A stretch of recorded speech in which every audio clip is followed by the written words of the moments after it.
Adventures of the Falcon, starring Les Damon.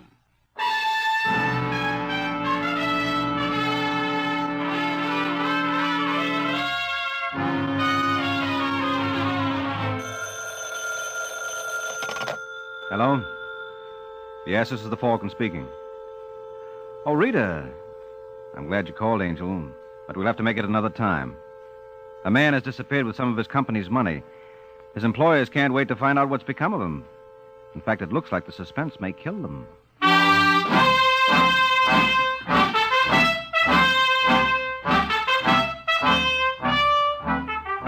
Once again, the National Broadcasting Company brings you The Adventures of the Falcon, dedicated to private investigators everywhere. Those hard-hitting detectives who, like Mike Waring, risk their lives to aid law enforcement agencies.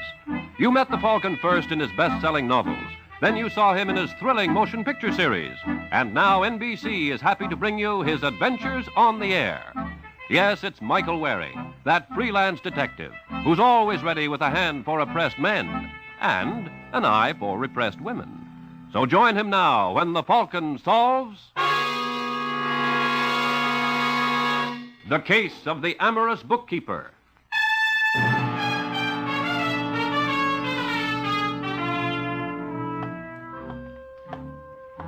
It's late Sunday night in New York, and Lucille Landis is worried.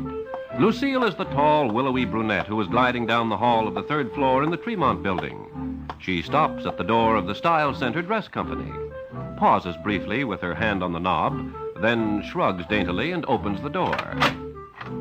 Her partner, large, paunchy Barney Murdoch, looks up from the books on the desk in front of him as she enters. Ah, at last. Come in, come in. All right, Barney. Now, what is it? You were so excited on the phone. Come here. Sit down. Well?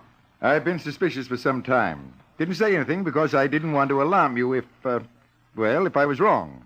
Unfortunately, I am not. Well, for heaven's sake, will you tell me what it's all about? Must be pretty important to get you to the office on Sunday and then have you send for me. Yes, it's pretty important. I've had an accountant down here all day. What do you think?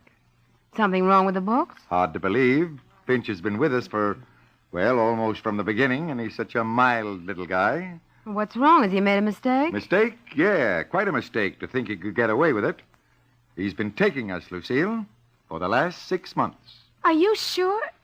Oh, I can't believe it. It's all here, black and white. How much? Nearly $30,000. Oh, no, that's impossible. $30,000 in 6 months. I thought our profit was off for the volume we were doing, but I couldn't find anything. So I've had an expert go over it. He's found where Finch has been juggling. Well, what do we do? What can we do? Have the police here when Finch comes to work tomorrow. I hope he hasn't spent it all. Yes, I suppose so. Oh, poor little feller. But if he's a thief... For $30,000, we can waive sympathy. Well, now, come on, let me show you. That's why I asked you down. I want you to see what the accountant pointed out so you'll understand. Well, you know I can't make heads or tails out of figures. I leave all that part of the business to you. If you say Finch has been robbing us, well, that's it. You ought to take more of an interest. Well, I do in designing and production. But believe me, Barney, when it comes to bookkeeping, I don't know a debit from a ledger. All right, Lucille, if that's the way you want it. That's the way. Now, let's call the police, shall we?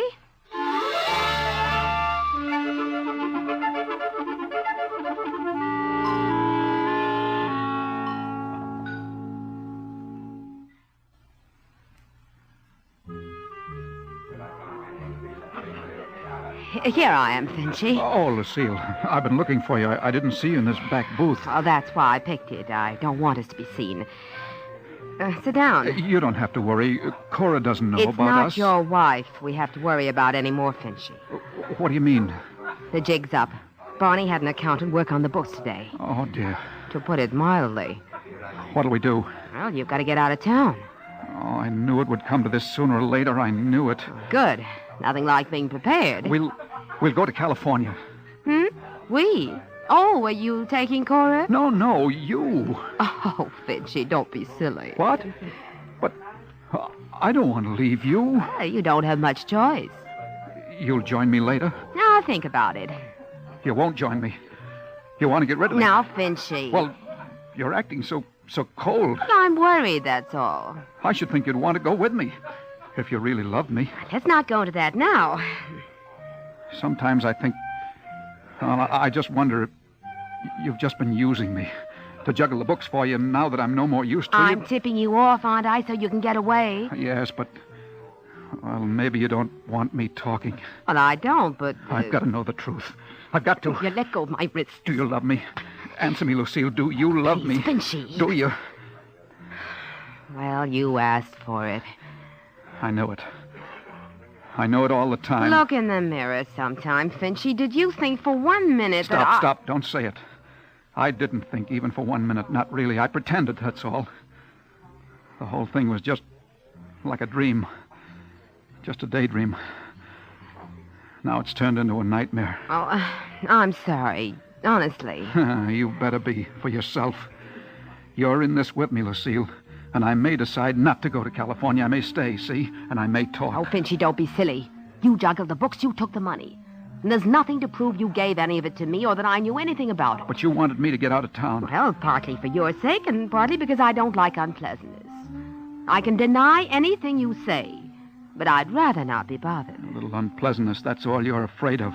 Well, just don't underestimate me, Lucille. I'm warning you now. Don't underestimate me. Thanks for the tip. Barney Murdoch underestimated me. It cost him $30,000. Cora underestimated me. She wouldn't believe I could ever have a woman like you. Well, I did.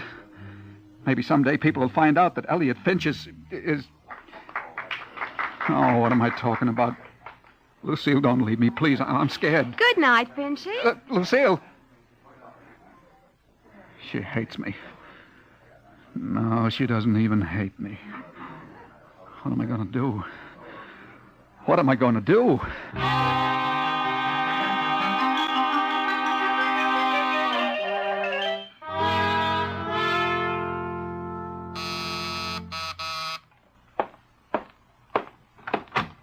Yes? Michael Waring? That's right. My name's Barney Murdoch, Style Center Dress Company. Want to hire you. Oh, I never was much good on hemstitching. All right, you've had your joke. Now may I come in? Yeah, sure. Thanks. They call you the Falcon, some such falderal, don't they? Oh, I've been called every kind of falderall in the book. Well, I'm not much for fancy names, but I understand you're sharp. Can deliver the goods. That's what I want. Oh, just what goods do you have in mind? I want you to find a man for me. What man? Name's Elliot Finch, bookkeeper. Worked for us until today. Didn't show up for work this morning, and his wife doesn't know where he is. Well, how much did he get away with? How'd you know about that? Well, when the bookkeeper disappears and his boss rushes frantically to a detective... Good. You're on the ball. 30,000, Waring. 30,000 nice, round simoleons. Well, to coin a couple of cliches, Finch certainly believed in making hay. And, brother, that ain't hay. What's in it for me? Your fee is... $50 a day in expenses. I'll give you $500. If the job's done in less than 10 days, keep the change. Well, fair enough. Tell me something, Murdoch. When did you discover Finch's defalcation? Yesterday. And today Finch disappears. Yeah, I've been wondering about that. Don't see how he knew we'd found out about him. Well, who did know, besides yourself? Just the accountant I had work on the books. And my partner, Lucy Landis. But surely neither of them you would... trust them implicitly? Of course. As much as you trusted Finch until this happened? What are you trying to suggest? Oh, just thinking out loud. And in my business, you don't get very far if your thoughts are all sweetness and light. Very good, Waring. Suspicious of everyone. Probably just as well. Although I don't think... then I'll leave the speculation to you. All right, Murdoch. And as soon as I have something concrete, I'll let you know.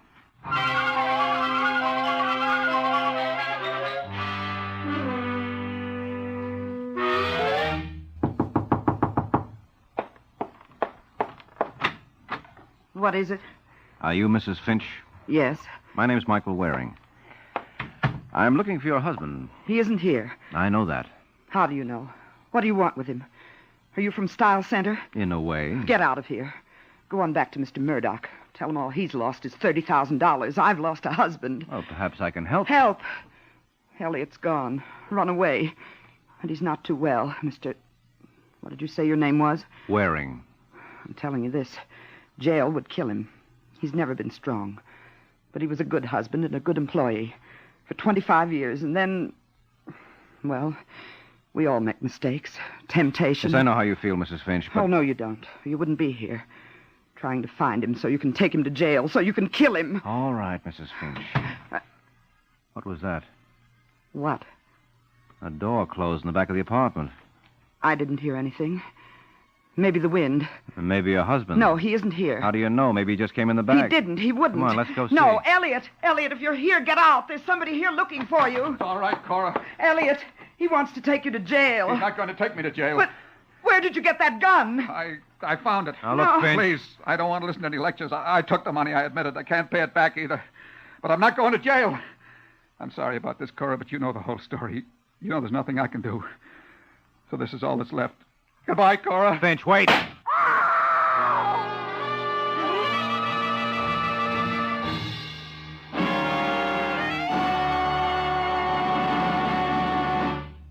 Now back to the adventures of the Falcon.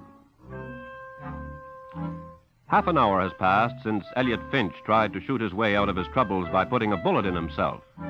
Finch has been rushed to a hospital, and now Mike is talking to Cora Finch, who is just recovering from the shock. Is there anyone you'd like me to get to stay with you? Only Elliot. That's impossible. Well, if you'd help me, perhaps we What could... could I do? You say Mr. Finch was a model husband. He was. Well, men don't just change overnight unless something happens. Now, what happened to make him suddenly take money from the firm? I told you, temptation finally got the better of him. What temptation? Money. Well, it took its time. He'd been with the company for years. It grows with time. Mm-hmm. And that's all? He didn't have any sudden need for money? No.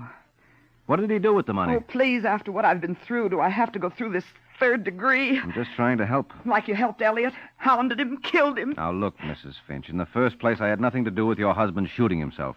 In the second place, he's not dead. And in the third place... He's not dead. Well, didn't you know? But they carried him out. I The thought... doctor told you. Oh, I was so dazed.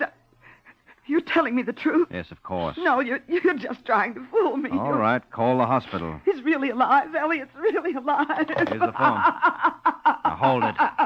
Stop it. I'm sorry. Now, that's better. Now, do you want to call? Yes. Give me the phone.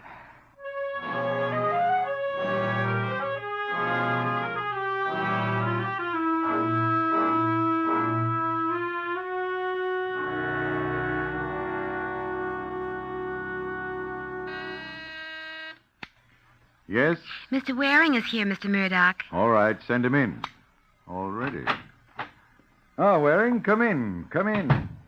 Any news? Yeah, I found Finch. What?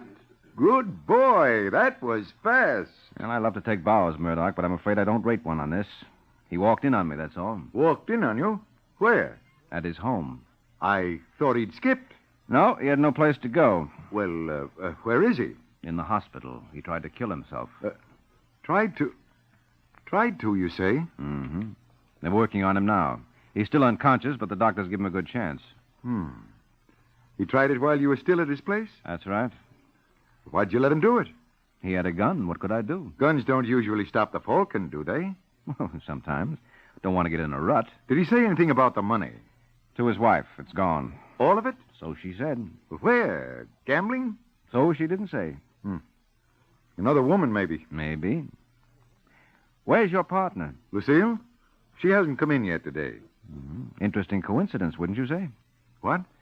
Day after Finch's dirty work is discovered, he doesn't come to work, and neither does Lucille. Oh, she often doesn't come in till afternoon. It's afternoon. You're hinting at something, Waring. You hinted at it before. I'm just trying not to overlook any possibilities. Well, but... Yes?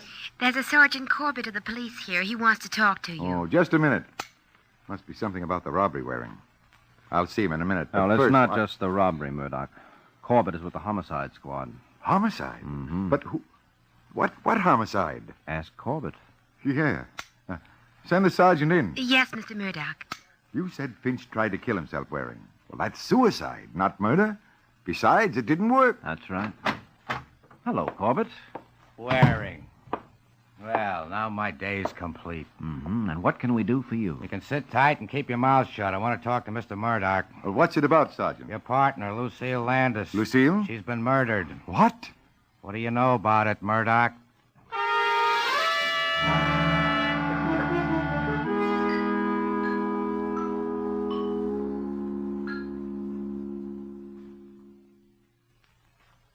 So I guess that's about all I can tell you, Sergeant. All right, Murdoch, stick around. We may want to talk to you again. Sure thing.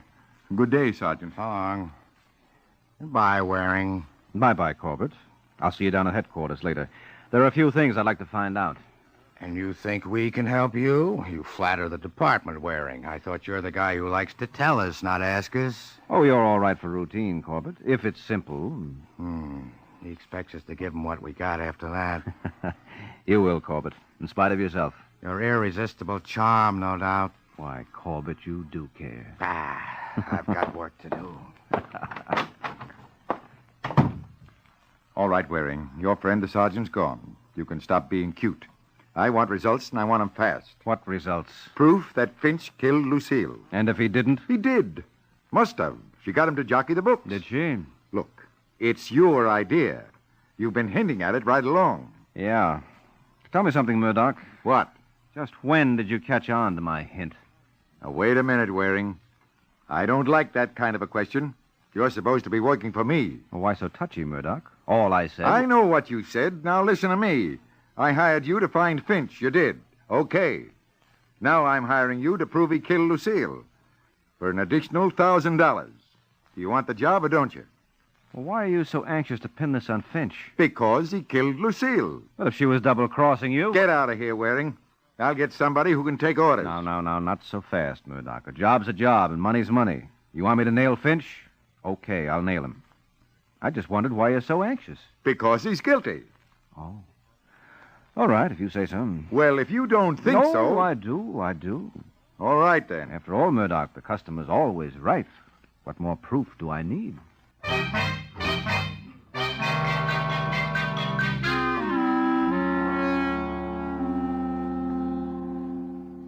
Hello, Sergeant. Told you I'd be around. Yeah, Waring. Well, what have you got for me? For you, nothing. Now, look, Corbett, if you want me to solve this case for You're a you... little late, Waring. We've taken care of that little detail already. You've made an arrest? We will. We know who we want. We know where to find him. You got the wrong man. Oh, we have. Naturally. How do you know who I'm talking about? Don't need to. I know you, Corbett. Bound to be wrong. I don't know why I put up with this guy.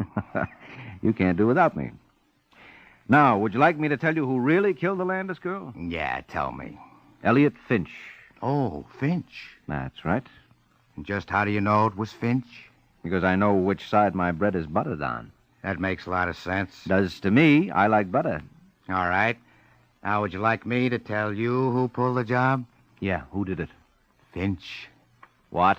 Only I happen to be able to prove it. I don't believe it. They took the bullet out of Finch's shoulder. It came from the same gun that did the murder. Oh, no, there must be some mistake. There's no mistake, Waring. But, Sergeant, if you and I agree with each other, one of us is bound to be wrong.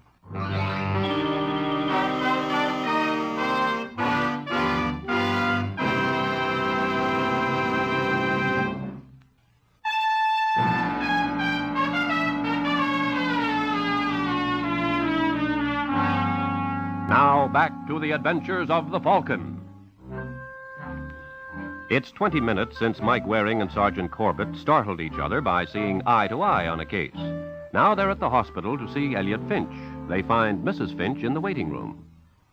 Hello, Mrs. Finch. How's your husband? He's regained consciousness, but I haven't been able to talk to him yet. They're giving him a transfusion, and then they say I can go in again. Not until I do. What? Who are you? Oh, excuse me. Mrs. Finch, this is Sergeant Corbett of the police. I might have known. Can't they give him any rest even now? I'm sorry, Mrs. Finch. I'll bet you are. I can see it written all over you. Why do they always have to have families? You stay here with her, Waring. I'm going inside. But, Sergeant, You better do as he says, Mrs. Finch. I don't know why you all have to pick on Elliot anyway. He doesn't have the money. He only took it because that woman made him. She's the one who has it. Lucille Landis? Yes. If you want the money, ask her. Now, we'd like to, but there's one catch. Well, what's that? She's dead. How did that happen? Somebody killed her. But what I'd like to know, Mrs. Finch, Since you know about your husband and Miss Landis, how come you didn't tell me about her before? Because I didn't want to. I don't have to account to you. No, but you did account to me. Everything except that you knew about Miss Landis. Why do you make so much of that? Because you must have had some reason for holding back. I'm not holding back. I've just told you about her. Yeah, I know. That's what puzzles me. It must be awful. What?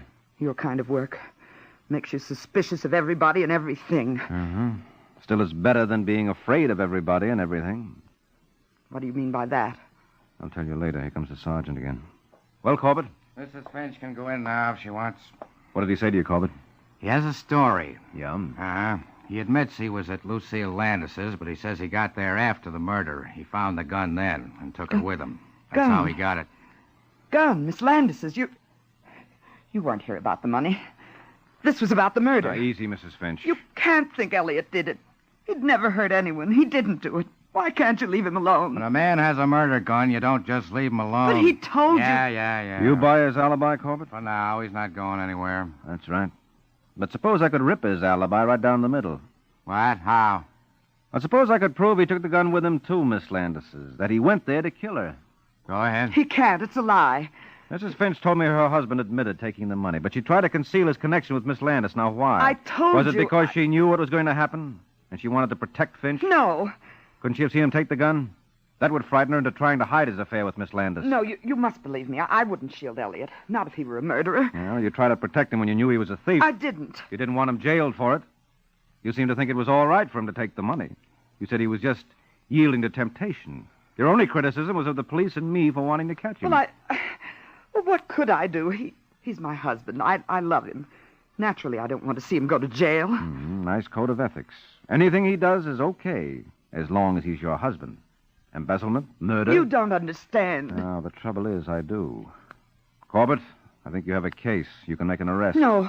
Elliot didn't kill that woman, I tell you. He didn't. Now, we'll see. But he's sick. This might kill him. Let him alone till he's stronger. Then you'll see. He'll be able to prove You mean that... there'll be time to think up another alibi? It's no use, Mrs. Finch. Why do you have to be so hard, so unfeeling? I know. It's another side of that rotten work I'm in. Well, Corbett? Okay. No, please. If nothing else will stop you, I'll confess. I killed her. I did it. She's sure determined to protect that guy. Yeah, only she happens to be telling the truth. Huh? But you said... I didn't say anything. I simply asked some hypothetical questions. But now I am saying Mrs. Finch killed Miss Landis, Corbett. You said before I could arrest Finch for the murder. No. I said you could make an arrest. You can. So what are you waiting for?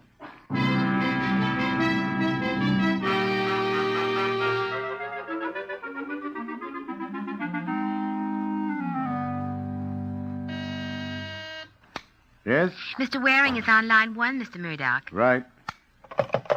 Hello, Waring. What news?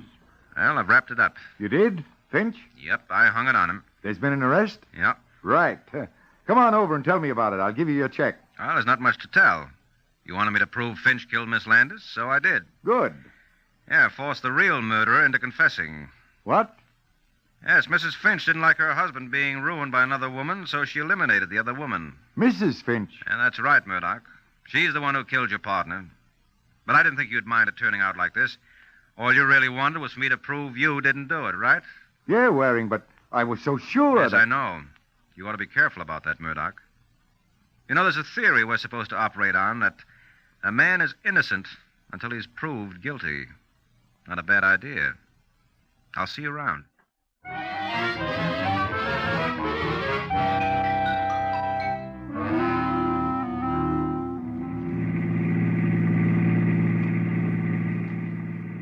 Don't look so smug, Waring. You were lucky, that's all. Was I, Corbett? You thought Finch was our boy. It just happened Mrs. Finch broke down. Mm-hmm. And I had nothing to do with it? Not intentionally. I suppose I'd tell you I suspected her almost from the first minute I met her. More hypothetical questions? No, on the level. Okay, you suspected her. You suspect everyone. Yeah, that's what she said.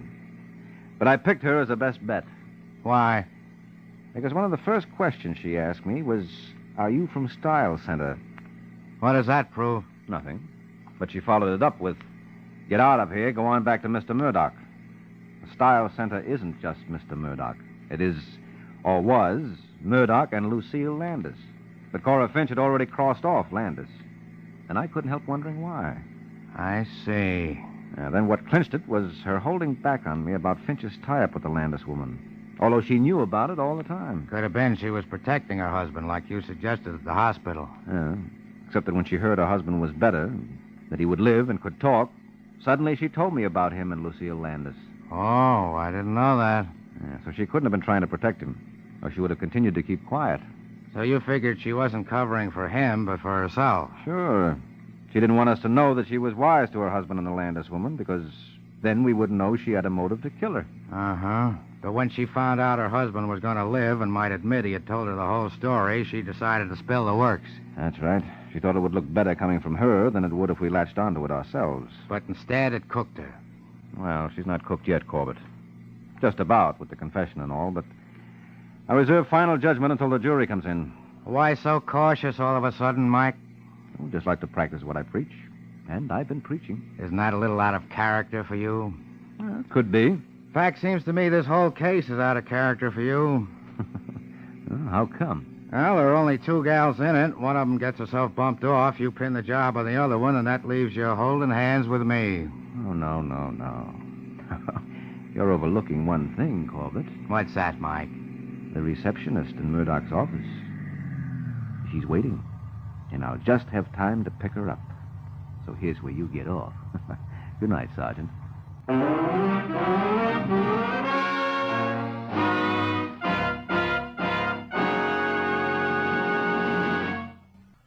The Adventures of the Falcon are based on the famous character created by Drexel Drake, produced by Bernard L. Schubert, written tonight by Jerome Epstein, and directed by Richard Lewis. Music was conducted by Harry Sosnick. Les Damon was starred as the Falcon, with Ken Lynch as Sergeant Corbett. This program came from New York. Peter Roberts speaking.